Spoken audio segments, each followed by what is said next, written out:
Palakkad Kalladikode bus വീട്ടിലേക്ക് ഇടിച്ചു കയറി അപകടം. നിയന്ത്രണം വിട്ട സ്വകാര്യ ബസ് റോഡരികിലെ വീട്ടിലേക്ക് ഇടിച്ചു കയറുകയായിരുന്നു. അപകടത്തിൽ ആർക്കും പരിക്കില്ല.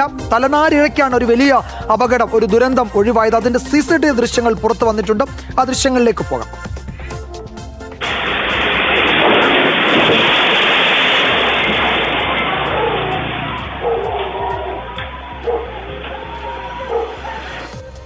ഐഷത്തുൽ ഷംന നൽകും കൂടുതൽ വിവരങ്ങൾ. ഷംന, ആ ബസ് ഇങ്ങനെ ചരിഞ്ഞു നിൽക്കുകയാണല്ലേ, അത് അവിടേക്ക് മറിഞ്ഞില്ല എന്നതൊരു ആശ്വാസം.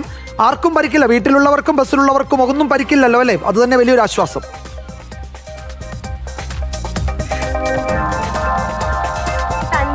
കൂടിയായിരുന്നു ഈ അപകടം ഉണ്ടാകുന്നത്. കല്ലടിക്കോടാണ് ഈ സംഭവം. നിയന്ത്രണം വിട്ടാണ് ഈ സ്വകാര്യ ബസ് ഇത്തരത്തിൽ റോഡരികിലുള്ള വീട്ടിലേക്ക് ഇടിച്ചു കയറിയത്. വീടിന് ചെറിയ കേടുപാടുകളൊക്കെ സംഭവിച്ചിട്ടുണ്ട്. പക്ഷേ ആ വീടിന്റെ ഈ ബസ് വന്ന് ചെരിഞ്ഞ ഭാഗത്തും അതുപോലെ മുറ്റത്തൊന്നും ആരും ഉണ്ടായിരുന്നില്ല. അതുകൊണ്ട് വലിയ അപകടം ഒഴിവായിട്ടുണ്ട്. മറ്റൊന്ന്, ഈ ബസ് വരുന്ന അതേ റൂട്ടിൽ തന്നെ ഒരു ഗ്യാസുമായി വന്ന വാഹനം കൂടി ഉണ്ടായിരുന്നു.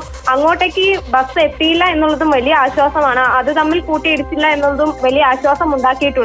എന്തായാലും ഇന്ന് നേരത്തെയൊക്കെ 5 മണിയോടുകൂടിയാണ് അപകടം ഉണ്ടാകുന്നത്. അതിന് തൊട്ട് മുൻപ് പ്രദേശത്ത് വ്യാപകമായി മഴയുണ്ടായിരുന്നു. അതടക്കം ഈ അപകടത്തിലേക്ക് നയിച്ചു. അതായത് റോഡിൽ സ്ലിപ്പായി എന്നൊക്കെയാണ് ഈ ബസ് ഡ്രൈവർ പറയുന്നത്. എന്തായാലും കൂടുതൽ വിവരങ്ങൾ ഇത് സംബന്ധിച്ച് പോലീസ് ശേഖരിക്കുന്നുണ്ട്. അപകടത്തിലേക്ക് നയിച്ച കാരണങ്ങളൊക്കെ. എന്തായാലും യാത്രക്കാർക്കോ വീട്ടുകാർക്കോ പരിക്കില്ലാതെ രക്ഷപ്പെട്ടു എന്ന് തന്നെയാണ് വലിയ ആശ്വാസം. വിജയകുമാർ. യെസ്, അത് തന്നെ വലിയ ആശ്വാസം. ഒരു നേരത്തെ നമ്മൾ പറഞ്ഞതുപോലെ വലിയൊരു അപകടത്തിലേക്കൊക്കെ പോകുമായിരുന്ന സാഹചര്യം ഒഴിവായി കിട്ടിയെന്നൊരു ആശ്വാസം കൂടി ഉണ്ട്. ഐഷത്തുൽ ഷംനയാണ് വിവരങ്ങൾ നൽകിയത്.